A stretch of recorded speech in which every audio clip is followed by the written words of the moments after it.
Şimdi ben aynı zamanda muhtar çocuğuyum. 40 yıllık da Savcılı Mahalle muhtarlığını yapmaktayım. Bu vesileyle muhtarlık kutsal bir görevdir. Ancak şimdiki adayların tamamını tebrik ediyorum. Bu demokrasinin güzel örneklerinden bir tanesi. Ancak halkımızın da burada bir tercih yapması lazım. Neden derseniz, yaptırım gücü olan, yetenekli, sorunlara, seçildiği bölgenin, kendini seçen halkın sorunlarına, o yörenin sıkıntılarını, kayda değer sorunları ilgili birimlere taşıyıp ivedi çözümler bulabilen muhtardan ve muhtar adaylarından yetenekli, tutarlı, yaptırım gücü kuvvetli olan, ikna gücü kuvvetli olan, bilgili, becerili insanlara oy versinler ve öyle insanlara ihtiyaç da var kanaatindeyim. Biz burada herhalde 40 yıldır cerbi durmuyoruz. Bunun örneği halkımızın gönlüne girmek, o yörenin ciddi anlamlı, kayda değer sosyal tesisleri getirmek, o yörede diğer en yerleşim yerindeki hizmetleri baz alıp kendi seçildiği bölgeye de taşıyabilen muhtar ve muhtar adaylarına itibar edilmesini tavsiye ediyorum. Ama 5000 civarında 784 muhtarlık var. Gaziantep'in 9 ilçesinde. Şu anda 5000 civarında, ben tahminimi söylüyorum. Bu vesileyle aday çokluğundan rahatsız değilim. Ancak yapabilecek silahı için, sosyal güvencesi için, muhtarlığın yani nimetlerinden faydalanırım. Halkı da arkama alırım. Ya Allah kerim gibi adaylara da itibar edilmesin. Kartvizit muhtarlarına ihtiyaç olmamalı. Hizmet adamlarına, kendisini seçen 10 bin, 20 bin, 25 bin olan mahallelerim var Gaziantep'te ve Türkiye genelinde. Yurt satında 50.249 muhtar bulunmaktadır. Ama bunu Gaziantep'i baz alırsak, aday sayısını bilmiyorum. Rakamsal olarak Gaziantep'te 784 muhtarın yerine 5000 aday varsa, Türkiye'de büyük bir aday patlaması. Ankara-Gaziantep arasında gece gündüz demeden 26 yıldır mekik dokumaktayız. Zamanın geçmiş Cumhurbaşkanlarımıza, başbakanlarımıza, milletvekillerimize, bakanlarımıza bu sorunları ivedi çözümler. Tabii başta da genel başkanımız, ben de onun bir yardımcısı olmak dolayısıyla 26 yıldır hem Türkiye genelinde hem Gaziantep'te verdiğimiz sınav tartışılmaz. Sosyal haklarımızın tamamını almışız. Buna mukabil silahlarımızdan 4,5 milyar silah harcı alınıyordu. Onu kaldırdık. Şimdi ömür boyu silah taşıma hakkını almışız.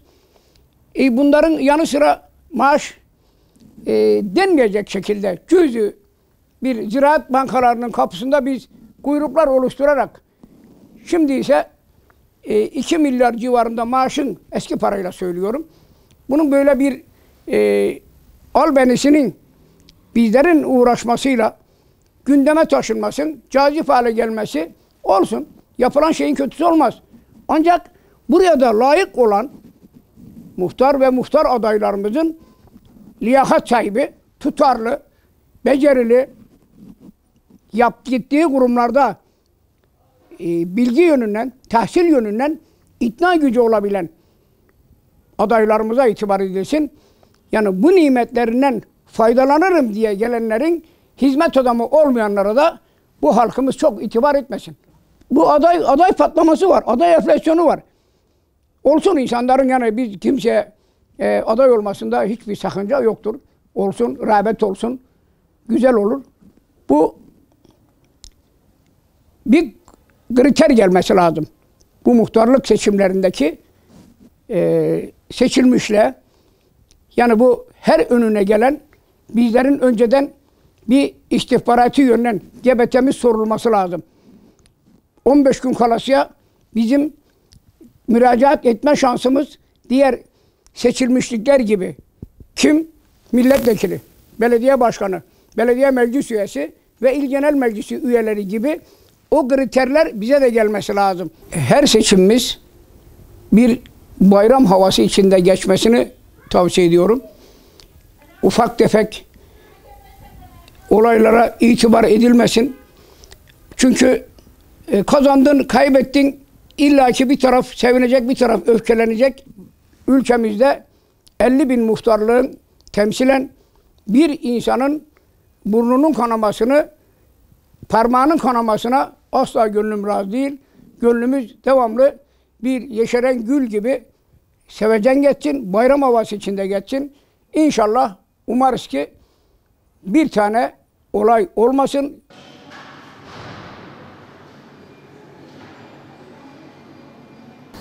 Gaziantep'te mahalle idareleri seçimi çok renkli geçiyor.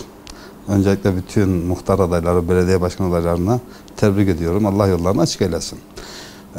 Ve en heyecanlı geçen seçim de muhtarlık seçimi. Yaklaşık her mahallede 30, 35, 40 hatta 50 olan mahalleler duyuyoruz.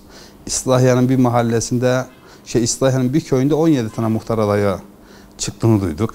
Zaten 30 tane ev var, 17 tane muhtar adayı olsa her muhtar adayına 2 tane ev düşüyor. İşte orada bir oy fazla alan kazanacak. Bu da riskli tabii. Çünkü yani bir oyda itirazlar çok fazla olur. Şu anda yaklaşık yani genel tam manasıyla sayılmasa da 5.000 civarında veyahut da 6.000 civarında muhtar adayının olduğunu zannediyoruz, tahmin ediyoruz. Bu da muhtarlığa bir itibar, yani Cumhurbaşkanımızın, Sayın Cumhurbaşkanımızın bir itibar getirdiği kanaatindayız.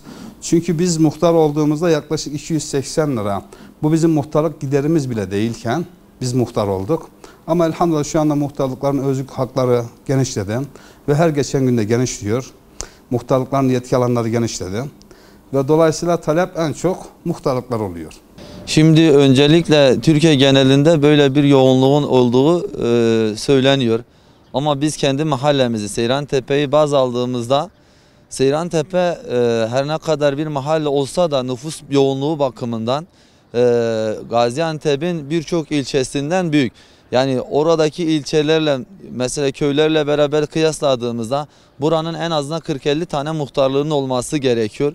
Burada şu anda mevcut mesela nüfusa göre bir muhtarlığı var ve mevcut şu anda 14 tane muhtar adayı var. Bence buradaki nüfus yoğunluğuna rağmen buradaki muhtar adaylarının çokluğunu ben çok olduğunu düşünmüyorum şahsen. Herkesin kendisine göre burada bir çevresi var. Bu yıl Türkiye genelinde gerçekten muhtarlığa gayet fazla talep var. Biz de şaşkınız yani neden olduğunu. Ama şuna yorumluyoruz. Eskiden muhtarlığın pek bir avantajı yoktu. Şimdi bazı haklar verildi devlet tarafından. Devletimize Allah zeval vermesin. Bazı haklar tayin verildi. Onun için bayağı talep var. Tabii ki hak eden kazansın.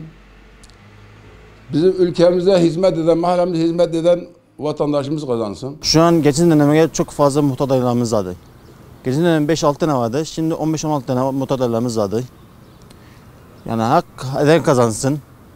Şu an muhtarlar oyunlar çok çekişmene gidecek düşünüyorum.